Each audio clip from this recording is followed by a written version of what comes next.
faço muito grato a Deus, primeiramente, por mais esta oportunidade que Ele nos concede de sermos porta-voz de Sua palavra. Gostaria de tecer aqui os meus agradecimentos aos pastores, à liderança desta casa, a todo o seu corpo ministerial. Muito obrigado pelo convite. Ao meu amigo em particular, presbítero Maurício, e a sua casa. Meu irmão, muito obrigado. O Evangelho de Jesus, segundo escreveu São Lucas, capítulo de número 5, verso de número 1. Todos achamos? E aconteceu que, apertando a multidão para ouvir a palavra de Deus, estava ele junto ao lago de Genezaré, e viu 2 barcos parados junto ao lago. Obrigado, minha irmã. E os pescadores, havendo descido, lavavam as suas redes. E ele entrou em um dos barcos, que era o de Simão. Somente até aqui.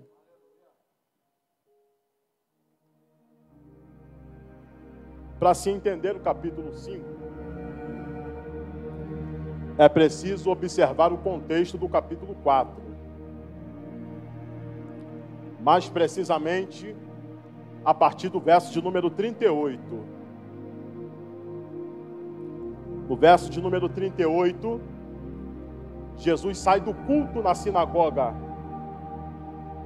e entra na casa da sogra de Pedro, ou da sogra de Simão, como queiramos entender. Ao adentrar sua residência, alguém diz para Jesus: é impossível agora, neste momento, a matriarca da família te recepcionar. Por quê? Porque ela está acometida de grande febre. Ela está enferma. E a enfermidade, momentaneamente, a impossibilita, a torna incapaz de promover ao Senhor a recepção que o Senhor merece. No mesmo momento em que relatam, alguém traz ela até Jesus. E o texto diz: inclinando-se Jesus para ela, repreendeu a febre, repreendeu a enfermidade. Deixe-me abrir um parênteses aqui inicialmente. Ambiente que Jesus chega, a enfermidade não fica. Ambiente que Jesus chega, demônios não ficam. Ambiente que Jesus chega, a moléstia não fica. Ambiente que Jesus chega, a doença não fica. Todo o ambiente que Jesus chega é transformado não pelo que ele tem, mas pela essência do que ele é. Ambiente que Jesus chega, de maneira nenhuma continuará da mesma maneira. Feche parênteses. Nós estamos falando de milagre dentro de casa. Jesus entra na casa, no lar, na família de Simão, e opera dentro do seu lar. E quem aqui de nós não espera presenciar milagre no local que habitamos? Quem de nós aqui não espera milagres da parte de Deus dentro do seu próprio lar? Dentro da sua própria casa? Se nós fôssemos correr aqui a perguntar, todos nós esperamos algo da parte de Deus em nossa casa. Por mínimo que seja, mas esperamos. E o Pedro, o Simão, presenciou Jesus fazer algo, o céu se manifestar dentro da sua casa. E quando presenciamos o manifestar de Deus, geralmente o que acontece com a nossa fé? Sobe de nível. Por quê? Porque presenciamos a manifestação de Deus e a nossa fé é edificada. Sim ou não? Sobre essa atmosfera de fé nível arte, O Simão está dentro de casa. A fé está no 100. Simão acabou de ver Jesus fazer. Acabou de ver Jesus trabalhar. E naquele mesmo dia, mais tarde, o Simão toma uma decisão.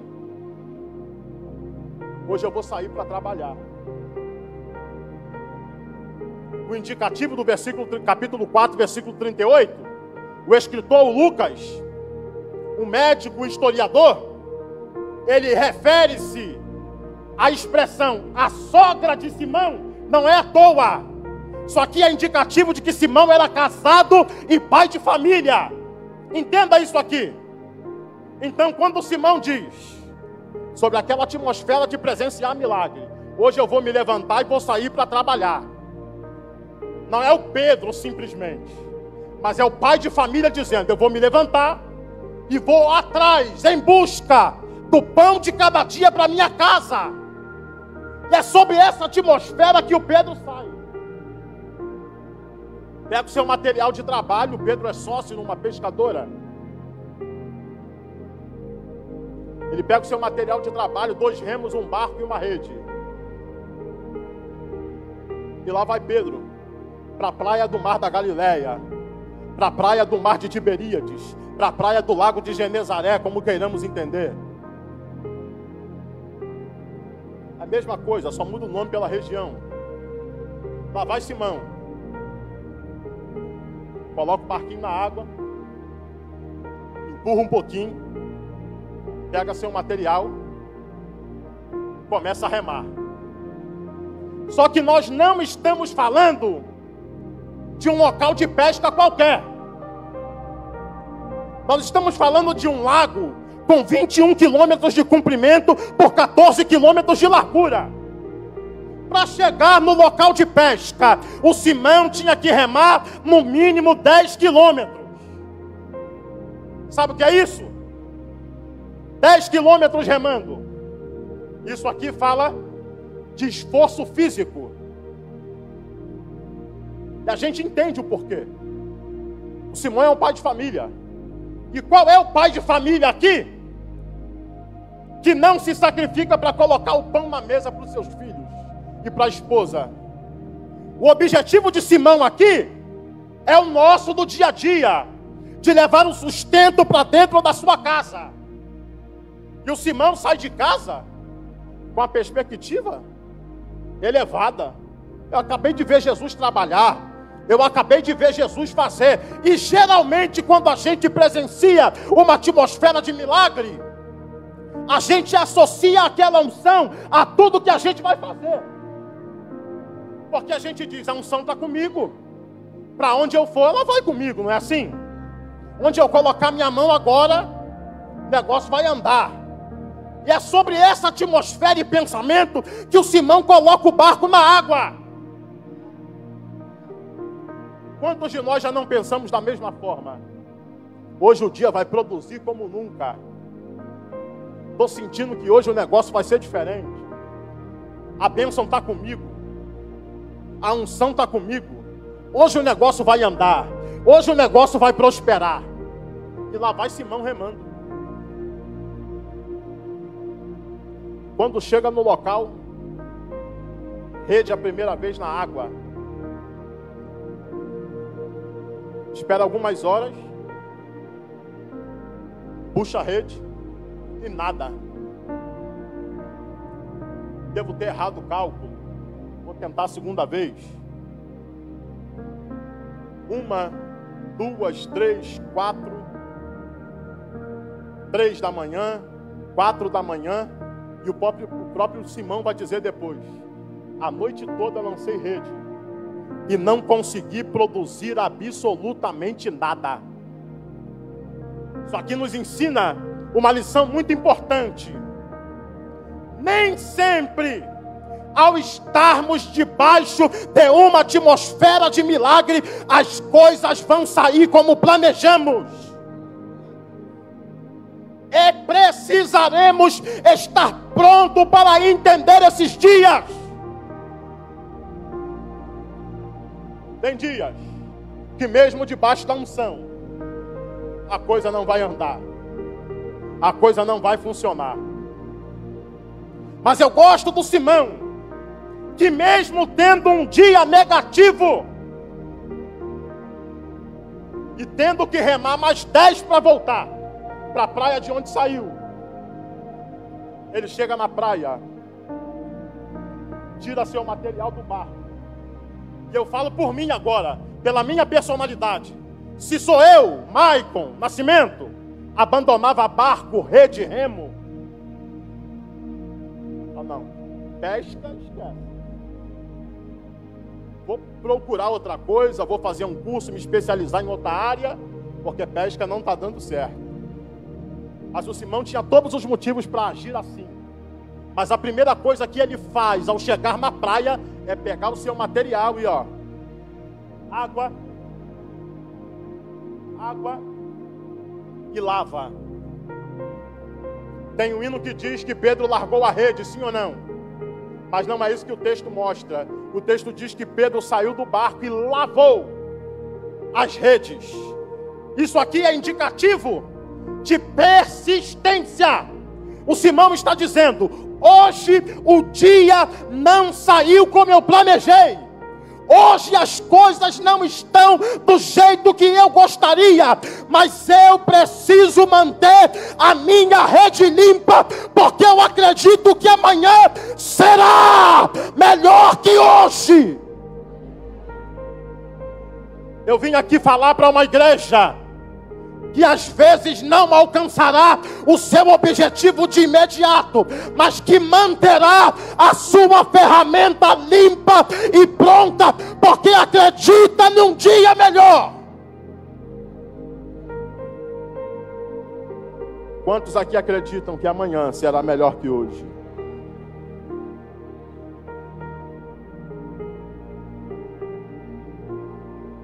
Indicativo de persistência, resiliência. Deixa eu abrir um outro parênteses aqui. Sabe qual é o problema da nossa geração? É que se não alcançar na primeira tentativa, já quer parar, já quer desistir. Sabe qual é o problema de alguns? Se Deus não fizer no meu tempo, não está adiantando. Se Deus não fizer na hora que eu quero, eu paro. Se Deus não fizer agora, eu desvio. Simão está nos ensinando uma lição. Se eu estiver debaixo da unção e a coisa acontecer, glória a Deus. Mas se ela não acontecer, eu vou glorificar do mesmo jeito. Se eu orar para a porta abrir e ela abrir, glória a Deus. Mas se ela fechar, glória a Deus do mesmo jeito. Se eu orar e a cura vier, louvado seja Deus. Mas se a doença persistir, bendito seja Deus do mesmo jeito.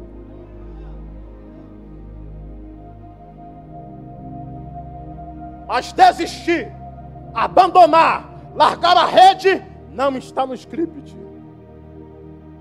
Não cogite essa possibilidade. Simão está voltando, lavando a rede na praia, meu amigo. E ele não percebe que o cenário da praia do mar de Tiberíades não é o mesmo, meu amigo, de quando ele saiu de noite para pescar. Quando Pedro saiu para pescar e voltou, o cenário foi alterado. E ele não percebe. E o que alterou o cenário? A presença de Jesus. Agora, quando Pedro está lavando a rede, Jesus está pregando para uma multidão na praia. E eu gosto de Lucas, porque o Lucas descreve o tipo de multidão. E isso faz separação de interesse. Lucas 5:1. E a multidão que estava na praia estava ali para ouvir a palavra de Deus. Isso separa, no mínimo, 4 tipos de multidões. A primeira multidão: escribas, essênios, fariseus e saduceus, julgadores.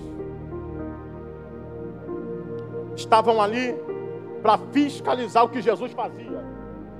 Se era sexta, se era sábado, se podia curar, se não podia, se devia ou não operar, se devia ou não seguir a lei à risca. Esses éramos considerados juízes da lei. A segunda multidão qual é, Maicon? A multidão dos espectadores. aqueles que estavam ali reunidos pela curiosidade. Vou ver quem vai ser curado. Vou ver se o que era coxo agora está andando mesmo. Vou ver se o que era cego de nascença agora realmente enxerga. Esses éramos espectadores. Qual era a terceira, Maicon? A terceira multidão era a multidão chamada de multidão dos necessitados. Quem eram os necessitados, Maicon? Aqueles que estavam ali por causa do peixe e do pão. Não tinham interesse ou relação com o que Jesus fazia, a não ser pela materialização ou distribuição de pão e peixe. A quarta multidão é a mais importante. Também são chamados de necessitados, mas eles não têm fome de pão físico. Eles não têm fome de peixe físico, nem água, sede de água física. Mas o Lucas 5:1 diz: eles estavam ali porque tinham fome de ouvir a palavra, tinham sede de beber da fonte de água viva que jorra do trono de Deus. E para esse Jesus pregava. Jesus pregou tão intensamente. Me ajuda aqui, meu amigo, por favor. A multidão começou, mas força aí, vaso, a imprensar Jesus. E imprensou de tal forma que ele se sentiu incomodado. Obrigado. Procurou espaço. Procurando espaço, quem ele vê lavando a rede na praia? Quem? Pedro, Simão. Aí ele olha e diz: Simão, me empresta teu barco. Vamos imaginar um cenário sem ferir o texto. Nós estamos falando de senhor e servo, sim ou não? Criador e criatura, sim ou não? Na autoridade de senhor e na autoridade de criador, Jesus poderia dizer para Pedro: eu te ordeno, me dá o barco. Sim ou não? Eu sou senhor, te ordeno, me dá o barco. Mas os céus não confundem autoridade e autoritarismo. Quem usa de autoritarismo é o diabo. Por isso Jesus diz: me empresta teu barco. Se Simão diz para ele: não vou emprestar, ele procuraria outro provavelmente. Mas a ideia aqui é de que Jesus, Deus, Espírito Santo, os céus não forçam relacionamento. Por quê? Porque relação na base do autoritarismo nunca foi relação. Relação na base do autoritarismo é estupro. Lembra de Apocalipse, capítulo 3? É o próprio Senhor quem diz: eis que estou à porta e bato. Quer dizer que se quem estiver do lado de dentro não quiser abrir, ele vai para outra casa bater de novo. Mas forçar a porta para entrar, ele não força. Por isso ele diz para Simão: me empresta. Se não quiser emprestar, tudo bem, tem vários outros na praia, mas eu escolhi você. Diga para alguém: aprenda a perceber e valorizar as escolhas do céu.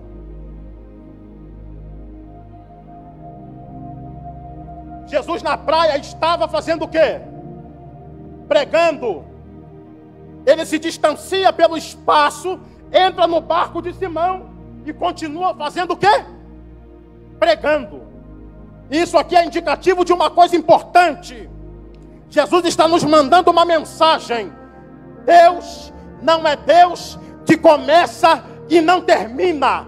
Deus não é Deus de deixar as coisas pela metade. Se Ele começou, Ele vai terminar. Se Ele iniciou, Ele vai concluir. Números 23:19. Deus não é homem para que minta, nem filho do homem para que se arrependa. Porventura, diria Ele, não cumpria, ou falaria e não confirmaria. O que Ele começa, Ele termina. Se Ele iniciou, Ele terminará.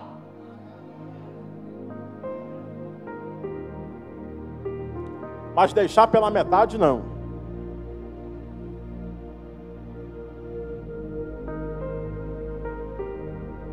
Depois que Jesus termina a pregação, ainda no barco, vamos imaginar aqui um diálogo sem ferir o texto, Érica. Nós estamos falando de dois amigos íntimos de infância. Ou tu acha que Jesus foi na sogra de Pedro aleatoriamente? Tu acha que Jesus escolheu o barco aleatoriamente? Intimidade, diga para alguém, intimidade é uma coisa que Jesus valoriza. Lembra de Lázaro? Mesmo tendo passado 4 dias, Jesus foi, sabendo que já tinha morrido, mas foi. Entende? Intimidade, valorizada apesar do tempo, apesar do cenário, apesar do ambiente. E aí, Simão? Como é que está a noite? Como é que foi o trabalho? E eu falo por mim agora. Se sou eu, ia falar, Jesus, vamos falar de qualquer outra coisa, mas de pesca não. Esse barco já me atribulou. Fala de qualquer coisa, mas de peixe, rede e água, hoje não. A proposta de Jesus na conversa: faze-te ao mar alto. Vamos para águas mais profundas. Eu gosto da intimidade de Jesus, porque a intimidade não nos permite nos mantermos no ambiente da crise. O Simão está lavando a rede? Tá, mas está em crise. Ele está lavando a rede aqui, mas a mente está. E as crianças quando pedir Danone? Nós estamos falando de um pai de família. É óbvio que eu estou contemporaneizando a história. Mas como é que explica para a esposa em casa que o dia não produziu nada? Quando a varoa disser, amor, hoje eu quero comer uma coisa diferente. E o Pedro coçar o bolso, nenhuma dracma. Imagine o pensamento. Dá para entender aqui? O pensamento de Pedro quando estava lavando a rede? Ele podia dizer para Jesus, rede, saber de rede, peguei nem uma piaba, nem uma sardinha para o almoço de domingo. Vem falar de rede, ainda quer voltar. Já remei 10 para ir, não peguei nada. Remei mais 10 para voltar. E agora tenho que remar mais 10 porque o Senhor quer. É isso aí que eu tenho para você. Vamos voltar ao local da frustração. No diálogo, Pedro diz, eu caminho para o final. Mestre, Jesus, Senhor, sou especialista na minha área. Meu avô foi pescador, meu pai é pescador, meu irmão é pescador, os meus sócios são pescadores. Eu tenho sociedade numa pescadora. Eu estou num ambiente que eu domino. Eu estou falando do que eu sei. Eu fui lá, joguei a rede, tudo certo, me guiei pela luz da lua e não peguei nada. Eu sei que não tem nada lá. A minha experiência e especialização na área me diz que lá não tem nada. Mas porque é o Senhor que está pedindo, eu estou disposto a voltar. Dá para entender isso aqui? As nossas especializações, por melhor que sejam, comparadas à autoridade de Cristo, não é nada. O Pedro está dizendo, eu estou disposto a passar por cima daquilo que eu acho que aprendi. Disposto a renegar aquilo que eu acho que sei, para fazer a tua vontade. Eu estou disposto a remar mais 10 quilômetros. E lá vai o Simão remando. Isso aqui é indicativo de obediência. Mesmo cansado, lá vai Simão remando. Mesmo fraco, braço doendo, costa doendo de tanto remar, lá vai Simão remando mais 10. Quando chega no local propício, Jesus diz, lance a rede, sim ou não? Sim ou não? Não, leia o texto. Plural, lance as redes. Mais indicativo de mais, quantitativo. Mais de uma. Sendo que o Simão só deixou uma. Diga para alguém, aprenda que Deus é Deus demais. E também de surpresas. Mesmo com Humo, Simão, lança a rede. Diálogo de intimidade. Jesus íntimo de Simão, Simão íntimo de Jesus. Pode puxar, Simão. Está esperando o quê para puxar? Mas já tem que esperar. Não, pode puxar.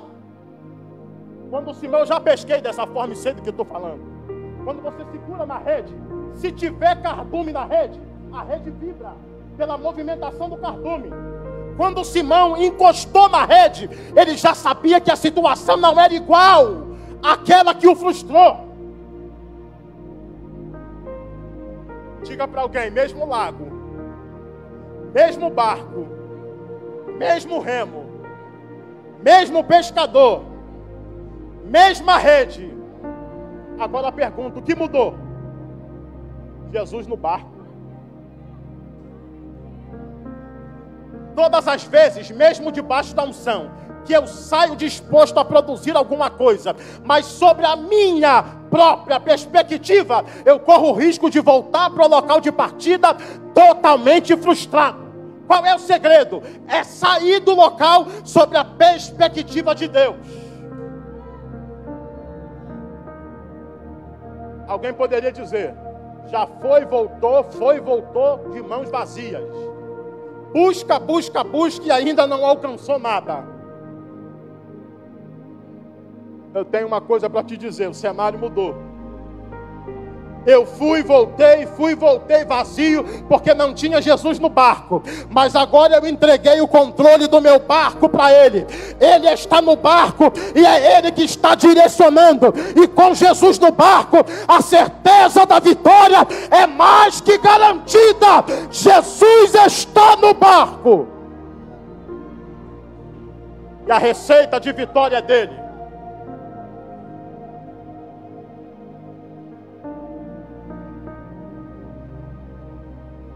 Simão puxa a rede para o barco. Eu gosto dos detalhes que o Lucas dá. A quantidade de peixe é tão grande que o texto vai dizer que quase entra água no barco. Aí olha o que Pedro faz. O Pedro grita para os seus sócios na pescadora. Quem eram? Tiago e João. Ou tu acha que eles ficaram íntimos, os três, de Jesus à toa? A amizade que já vinha de tempos. Eu disse aqui no início que os céus valorizam a intimidade, apesar do tempo. Simão grita, e eu encerro. Tiago, João, como é que está a pescaria? E eles respondem, o vento soprou, varão. Hoje não pescamos nada, nem uma piaba. Deu para entender isso aqui? Está murmurando por quê?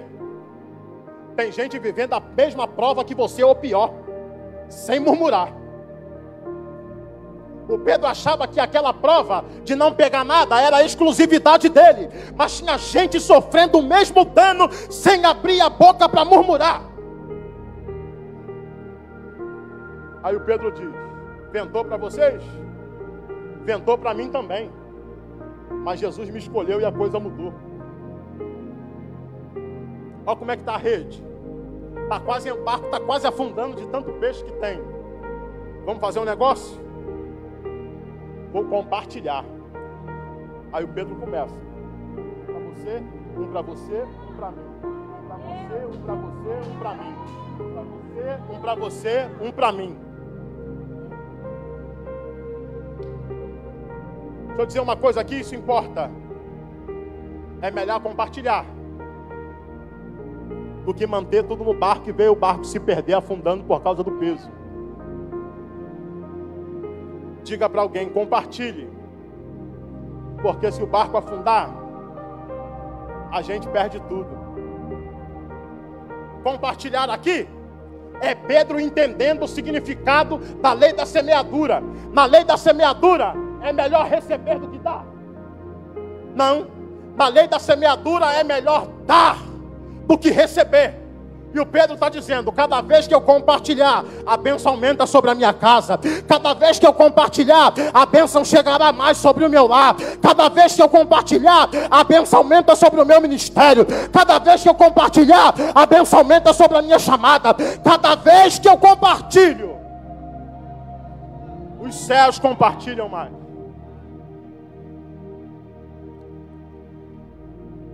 O texto vai dizer que Pedro compartilha e os 3 barcos ficam padrão um com o outro. 3 barcos podemos precisar com a ideia de mesmo peso, de mesma quantidade de carga. Sabe por quê? Porque no compartilhamento do céu, Deus trata todos de forma igual, da mesma forma, para que ninguém se glorie, que um tem mais e outro tem de menos. Deus trata todos da mesma forma. Vamos pular para me encerrar. Voltam para a praia com o barco cheio, e o surpreendente do texto é a atitude de Simão, porque ele saiu de casa para buscar o alimento para pôr na mesa, sim ou não? O Pedro é pescador, pesca de noite, de manhã traz para a praia, leva para a feira, vende, paga seus impostos e sustenta a sua família. Era assim que funcionava o cenário. Então qual é a ideia? Eu vou sair de casa para buscar a provisão. Agora o Pedro está voltando para a praia, para casa, com a rede cheia. Seus amigos estão abençoados igual ele, todo mundo com a rede cheia, feliz. E quando o Pedro chega na praia, a primeira coisa que ele faz, vai até Jesus, se prostra e diz: ausenta-te de mim, que eu não sou digno. Dá para entender? O pai de família que queria provisão, agora está deixando a provisão de lado. Como que entende isso? Pediu tanto milagre e agora está rejeitando? Não. Não é essa a ideia, apesar de parecer. Simão está dizendo: eu preciso da provisão, mas eu não quero me perder do propósito que Cristo tem. E sabe qual é o problema de alguns? Sabe qual é, meu amigo, o problema de alguns? É que quebram justamente quando o milagre chega. Justamente quando a bênção acontece, desanda. Sabe por quê? Porque tem gente que valoriza mais a provisão do que o propósito. Diga para alguém: aprenda a valorizar o propósito e não se distrair com as provisões. Por quê, Maicon? Entenda isso aqui.